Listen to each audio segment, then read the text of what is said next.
Hola chicos, buenos días. Bueno, todo va a depender en el momento que reproduzcan este video. Así que bueno, buenos días para los que están viendo a la mañana y los que están viéndolo a la tarde. Serán unas buenas tardes y los que ven a la noche será unas buenas noches. Nosotros en nuestro último encuentro, en nuestra última clase grabada, hemos trabajado sobre los vicios de los actos voluntarios y los vicios de los actos jurídicos. Les voy a recomendar lo siguiente. Sobre los vicios de los actos voluntarios, el punto 1 de esta unidad 14, les voy a pedir que en sus programas marquen el punto 2, el punto 3 y el punto 4. Yo les voy a tratar de acercar algún tipo de cuadro sinóptico para que ustedes lo vayan completando. Si les voy a hacer un formulario de Google, creo. Estoy un poco despeinado, sí. En realidad, sí, un pequeño cuadrito les voy a hacer para que ustedes puedan ir llenándolo y puedan trabajarlo. Espero que les sirva. Cualquier cosa tienen el Classroom para que ustedes utilicen como mecanismo de soporte, ¿sí? De todas maneras, les voy a pedir que marquen el punto 2, el punto 3 y el punto 4 sobre el punto de los vicios de los actos voluntarios. Y el punto 5, el punto 6 y el punto 7 sobre los vicios del acto jurídico. ¿Sí? ¿Por qué? Porque la primera parte, el 2, el 3 y el 4, hacen referencia a los elementos de los actos voluntarios, es decir, los elementos internos, lo que es la ignorancia, el dolo, la fuerza y la intimidación, son elementos que vamos a trabajar, lo hemos visto cuando trabajamos la teoría de los actos voluntarios como los puntos internos. Y luego los vicios, el vicio de lesión subjetiva, el vicio de la simulación y el vicio del fraude van a tener que ver más que nada con el vicio de los actos jurídicos, ¿sí? Eso es para que lo tengan en cuenta porque es trabajado así por la doctrina y lo van a poder trabajar de una manera un poquito más rápida. De todas maneras, yo les voy a dejar el Word para que ustedes lo puedan modificar y puedan hacer su propio cuadro, el que prefieran ustedes para poder entender este tema. ¿Sí? El siguiente tema tiene que ver con la unidad 15. ¿Sí? Esta sería como una clase introductoria que vamos a hacer sobre esta unidad y cómo se viene trabajando. En la materia siempre hacemos, digamos, recuento de lo que venimos contando, de lo que venimos charlando, vendría a ser como una revisión de lo anterior. Si ustedes se acuerdan, allá cuando hablábamos de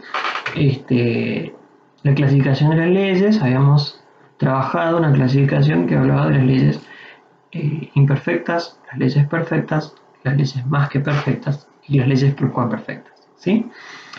Cuando hablábamos de las leyes perfectas, hablábamos que es aquella ley que va a tener una conducta preestablecida y una sanción, ¿sí? Y acá es donde empezamos a trabajar la nulidad. ¿Por qué la nulidad es tan importante dentro de lo que es el derecho civil o dentro de lo que es el derecho privado? Porque vendría a ser la más perfecta de las sanciones. La nulidad es una sanción legal que va a privar de efectos al acto. Por lo tanto, van a volver atrás todas las consecuencias. Es decir, se va a tener como no realizado el acto, como que volvemos a cero, ¿sí? Eso tiene como importante el efecto de la nulidad, esta sanción legal que va a tener como efecto que el acto no surta efectos, ¿sí? Es como que todo vuelve a cero, como que nunca ha ocurrido. Las partes se tendrán que devolver lo dado y tendremos que rearmonizar esta cuestión en cuanto al vicio, ¿sí? Porque se ha producido un vicio. Es decir, la nulidad va a ser esa sanción legal que tiene como efecto privar de los efectos propios del acto, tiene como objetivo privar de los efectos propios del acto. ¿Y por qué se da la nulidad? La nulidad se va a dar cuando nosotros tengamos o cuando existe en el acto jurídico un vicio o cuando haya aparecido un vicio en el nacimiento del acto jurídico, ¿sí? Ahí es donde aparece la nulidad como sanción. Nosotros, si ustedes ven el punto 1 de la unidad 15, habla de la nulidad de los actos jurídicos y luego habla de la diferencia entre la nulidad y la inoponibilidad. La diferencia entre la nulidad y la inoponibilidad ya la hemos trabajado nosotros cuando hablábamos sobre la acción de simulación y la acción de fraude. La diferencia que hay entre la nulidad y la inoponibilidad es que la nulidad va a privar de los efectos del acto, ¿sí? Los efectos jurídicos. Ya no va a producir efectos del acto jurídico, ni entre las partes, ni para terceros. Ahora, cuando nosotros hablamos de inoponibilidad, y lo hemos trabajado en la clase anterior, por eso está bueno engancharla, no es que el acto jurídico desaparece, no es que no va a tener efectos, sí va a tener efectos entre las partes. Lo que pasa es que no va a tener efecto para aquel sujeto que hizo uso de la acción, ¿sí? La acción de fraude. Si nos vamos al fraude, ahí se acuerdan que trabajábamos en la clase anterior y decíamos que quien ha interpuesto la acción va a tener como inexistente el acto jurídico realizado con fraude o realizado en fraude a esta parte. Es decir, nosotros vamos a tener tres partes en el acto del fraude. Las partes que realizan el acto fraudulento, que se han puesto de acuerdo, y el acreedor que es defraudado, ¿sí? Es como, si utilizamos los marcadores, nosotros vamos a tener primero una relación jurídica. Y luego, dos sujetos que se ponen de acuerdo para perjudicar a este acreedor, ¿sí? Y este acreedor con la acción de fraude lo que hace es que ese acto jurídico que han connebido estas dos personas o que han convenido estos dos sujetos le sea inoponible, se lo tenga como nunca realizado, ¿sí? Entonces este sujeto va a poder caer sobre el patrimonio de este sujeto a pesar de que se haya desprendido de él con este sujeto, ¿sí? Esa sería la diferencia. A ver, en el acto de nulidad, por ejemplo, en la simulación tenemos estas dos partes, la simulación ilícita. Y este sujeto va con la acción de simulación sobre estos que han convenido esta acción de simulación ilícita. ¿Qué es lo que va a pasar con este acto jurídico? Se va a tener como inexistente, ¿sí? Esa es la gran diferencia. Entre las partes en la acción de inoponibilidad van a seguir vigentes los efectos. Y ya se tendrán que resarcir, tendrá una acción de daño, etc. ¿Sí? Esa, digamos, es la diferencia que nosotros marcamos en cuanto a la nulidad y la inoponibilidad. ¿Por qué son importantes tanto la nulidad como la inoponibilidad? Cuando nosotros hablamos de la ineficacia de los actos jurídicos, ahí es donde encontramos al 382. Y el 382 le dice, las categorías de ineficacia. Los actos jurídicos pueden ser ineficaces en razón de su nulidad o de inoponibilidad respecto a determinadas personas. Por eso suma el Código Civil Comercial esta cuestión de respecto de determinadas personas. Estas determinadas personas le hacen un circulito, hacen una flechita y ponen acción de fraude, ¿sí? El acreedor defraudado, quien ha iniciado la acción de fraude. No quien ha llevado adelante el fraude, sino quien ataca ese acto jurídico por fraude, ¿sí? La acción revocatoria. Espero que se haya entendido en esta pequeño desarrollo que hacemos de la diferencia entre lo que es inoponibilidad y nulidad, ¿sí? La nulidad tiene que ver con esta cuestión de privar de los efectos propios del acto. La inoponibilidad va a tener que ver con que ese acto jurídico le va a ser inoponible a determinada persona. Es decir, ¿quiénes son estas determinadas personas? Las personas que han ejercido la acción de fraude, ¿sí? Bien. Nulidad e inexistencia de los actos jurídicos. Acá hay una diferencia que nosotros tenemos que trabajar en cuanto a la nulidad, porque va a privar de efectos propios del acto, ¿sí?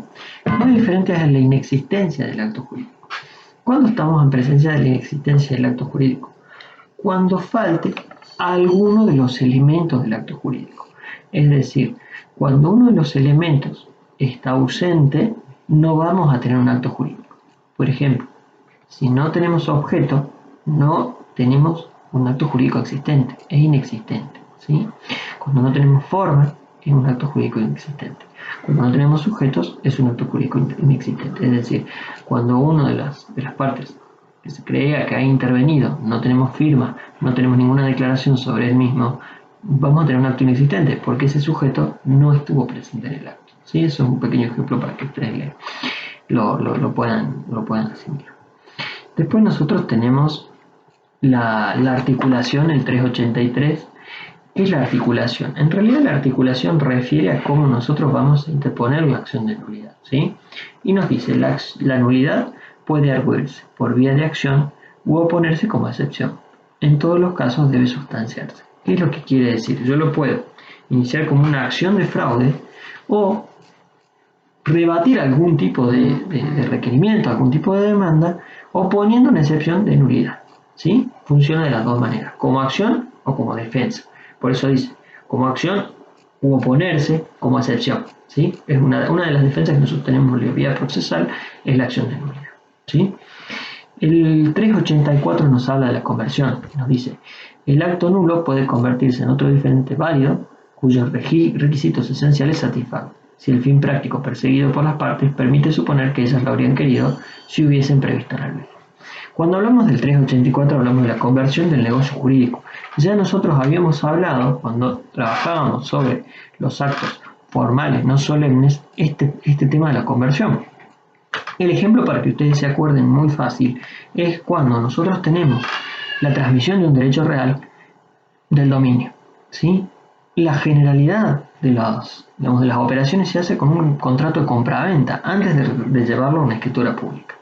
En base al 384 y como es un acto no solemne, o sea, solemne, formal, no solemne, nos permite que nosotros mediante el 384 ese boleto de compra-venta lo transformemos en una acción obligacional, es decir, la acción de llevar adelante la escritura pública para poder transmitir el derecho de dominio. ¿Sí? Ese 384 es necesario que se acuerden el ejemplo para que ustedes puedan tratar de relacionarlo y hacerlo mucho más sencillo. ¿Sí?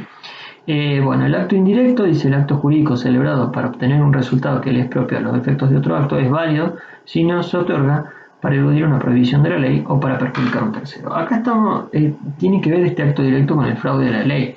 Nosotros, podemos realizar un acto indirecto para tener otros efectos siempre y cuando no tengamos previsto el fraude a la ley. Es decir, no se realice para vulnerar una prohibición legal. ¿Sí? Ese sería el sentido de este artículo 385 del acto indirecto. Con respecto al acto indirecto, hay autores que les van a decir que las partes, en este caso, han escogido una vía transversal, es otra vía para lograr su propósito, es decir, han buscado otro mecanismo, otro acto jurídico para tratar de llegar a su objeto.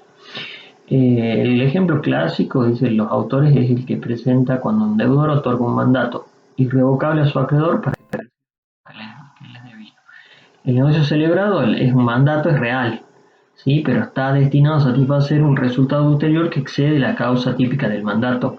En realidad es que compense el crédito cobrándose de la suma de dinero. El negocio indirecto se rige entonces por las normas que regularían el negocio típico y además en cuanto sean incompatibles para aquellos que rigen los efectos de los actos que las partes se propusieron para alcanzar por esta vía. El negocio jurídico indirecto sí va a producir efecto pleno entre las partes. Para los terceros solo que conocen la realidad aparente, solo es oponible el acto típico elegido para lograr indirectamente la finalidad. ¿Sí? En este caso es muy parecido a la simulación, en el sentido de que estamos declarando un acto jurídico que no es real y estamos tratando de producir efectos que le corresponderían a un acto jurídico. ¿Sí? En ese sentido, bueno, es lo que pueden ustedes tratar de buscar si quieren un poquito más de bibliografía, pero el acto indirecto entiendo que con el 385 es suficiente. ¿Sí? Luego nosotros vamos a tener la clasificación. Y acá vamos a tener que ver un poquito la clasificación que nosotros tenemos con el punto 2 de nuestro programa, cuando hablamos de actos nulos y actos anulables. ¿Sí? La doctrina también se ha pronunciado en cuanto a la clasificación del porqué de la supresión del acto nulo y anulable. Es decir, el Código Civil Comercial ha eliminado esta clasificación. La doctrina ensayaba distintos fundamentos para establecer el criterio de esta distinción. El más difundido y aceptado es que los actos nulos surgía evidente y asaltaba a la vista la nulidad, y los actos anulables había que investigar. Esta expresión debe decir cuando se advierte el vicio o el defecto que es congénito. Basta subsunir a determinar que quedó privado de los efectos propios. Entonces la ley establecía estas diferencias. Otra de las diferencias es el juez. Ante la irregularidad del acto nulo, el juez se limitaba a comprobar la existencia del mismo. Cuando La norma era categórica y no dejaba ningún margen a la interpretación. Como consecuencia se afirmó que el sector de la doctrina, que los hechos eran distintos entre los actos nulos y anulables, era inútil. ¿Por qué? Porque era una categoría que se basaba en una confusión conceptual. Se destacaba que cuando se intentaba desmantelar los efectos del acto nulo, se quiere obligar a una de las partes a restituir a la otra lo que hubieran logrado en razón de ese acto. Luego de la reforma del 17711, en cuanto al 1051, muchos autores empezaron a cuestionar la conveniencia de mantener la clasificación de actos nulos y anulables por cuanto la norma agregaba se había despojado de su beneficio. Esta solución es la que prevaleció en la doctrina. Si nosotros pensamos en cuanto al acto nulo y anulable, vamos a tener que pensar cuando nosotros trabajábamos con respecto, por ejemplo, a los actos jurídicos realizados por las personas que han tenido una restricción de la capacidad por sentencia judicial. En ese sentido, el Código Civil Comercial trabajaba sobre actos nulos y actos anulables. Lo cual, digamos, si bien en la clasificación está suprimido, sí se mantiene en algunos de los artículos la presencia del acto nulo y anulable. ¿Cuándo es nulo y cuándo es anulable el acto? El acto nulo es clasificado como nulo cuando la existencia del vicio es patente y manifiesto. Como por ejemplo, una incapacidad de derecho. Ahí nosotros vamos a tener un acto nulo. O, por ejemplo, cuando tenemos un objeto prohibido dentro del acto jurídico. Es manifiesto. ¿Sí? El vicio está presente, lo podemos ver. En ese sentido, el acto sería nulo. Ahora, sería anulable cuando nosotros debemos investigar. Por ejemplo, actos encubiertos. Cuando hablamos de incapacidades de derecho, cuando se encubre la verdadera persona de un acto. Por ejemplo, un funcionario judicial, un juez que adquiere bienes que están dentro de su ámbito de competencia. En ese sentido sería anulable porque debemos investigar, ya no está manifiesto el vicio. La nulidad absoluta y nulidad relativa. El 386 nos habla de criterio de distinción. Dice, son de nulidad absoluta los actos que contravienen el orden público, la moral y las buenas costumbres. Son de nulidad relativa los actos a los cuales la ley impone esta sanción solo en protección del interés de ciertas personas. En este sentido, nosotros ya hemos trabajado en nulidad absoluta y nulidad relativa. Nulidad absoluta, para que ustedes se acuerden, contravenimos el orden público. Nulidad relativa, el interés privado de las partes. El 387 y el 388 nos hablan de las consecuencias. La nulidad absoluta, ¿qué consecuencia tiene? Primero se puede declarar por el juez aún sin petición de parte, si es manifiesta en el momento de dictar sentencia, es decir, que es nula. ¿Sí? Puede alegarse por el Ministerio Público por cualquier interesado, excepto por la parte que invoque la propia torpeza para lograr su provecho. No puede sañarse por la confirmación del acto ni por la prescripción. ¿Sí? La nulidad absoluta nosotros tenemos que es imprescriptible. Ahora, la nulidad relativa, ¿qué consecuencias va a tener? Solo va a poder declararse a instancia de parte, en cuyo beneficio se establece. Es decir, la parte afectada por el vicio va a ser quien tiene que impulsar la acción de nulidad relativa. Excepcionalmente, dice, la puede invocar la otra parte si es de buena fe y ha experimentado un perjuicio importante. Puede sanearse confirmando el acto y por la prescripción de la acción. Es decir, sobre las acciones que tenemos de nulidad relativa, vamos a tener la acción, podemos establecer la prescripción. Ya la prescripción la vamos a ver en la unidad que viene, no se preocupen, no es algo que el profe no les va a dar, ¿sí? Luego sigue el 388 con que la parte que obró con ausencia de capacidad de ejercicio para el acto no puede alegrarla si obró con dolo. ¿Qué quiere decir esto con el dolo? No estamos hablando solamente de una cuestión de dolo con acción de dañar, sino con engaño sobre la otra parte. Es decir, quien expresa esa animosidad no va a tener la posibilidad de pedir la confirmación del acto. ¿Sí? Bien. Luego tenemos en el 389 la nulidad total o la nulidad parcial. El principio dice que la nulidad total es la que se extiende a todo el acto jurídico. La nulidad parcial es la que afecta parte del acto, una o varias de las disposiciones. La nulidad de una disposición no afecta otras, disposiciones varias y son separables. En este sentido es que hablamos de la nulidad parcial. Si no son separables porque el acto no puede subsistir sin cumplir su finalidad, se debe declarar nulidad total. Y la nulidad parcial dice que en caso de ser necesario, el juez debe integrar el acto de acuerdo a su naturaleza y los intereses que razonablemente pueden considerarse perseguidos por las partes. ¿Sí? El 389 les va a dar esta clasificación de nulidad total o nulidad parcial. Con respecto a la clasificación, chicos, es bastante importante que tengan en cuenta esta cuestión que hemos hablado del acto nulo y del acto anulable. Con respecto a la nulidad total, la nulidad absoluta, siempre es por orden público, siempre va a ser imprescriptible, siempre va a ser el interés público el que esté en juego. En la nulidad relativa, por el contrario, está el interés privado, por eso se aplica también el instituto de la prescripción, que ya hemos hablado en las otras acciones.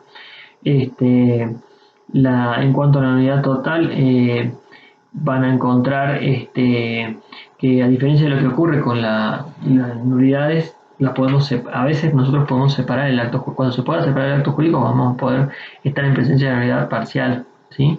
Y no la nulidad total. A diferencia, digamos, es cuando sea viable la posibilidad de disponer la nulidad de una parte del acto jurídico. Ahí tenemos que encontrar distintas cláusulas y distintas disposiciones. Por ello, no atender a la forma de que se materializaron referidas las cláusulas, sino lo que se está buscando, es decir, lo que nosotros tenemos en el mismo acto como objeto, el fin que hemos buscado. Si son separables o no, la doctrina habla de la unidad interna y la unidad externa del negocio. Muchas veces dice distintas cláusulas están entrelazadas de tal modo que no se puede declarar nulidad parcial porque hay una interdependencia con el resto de las cláusulas, por lo tanto cae todo el negocio. En cuanto a los efectos de la nulidad, por el tiempo que tenemos, lo vamos a trabajar en la clase que viene, ¿sí?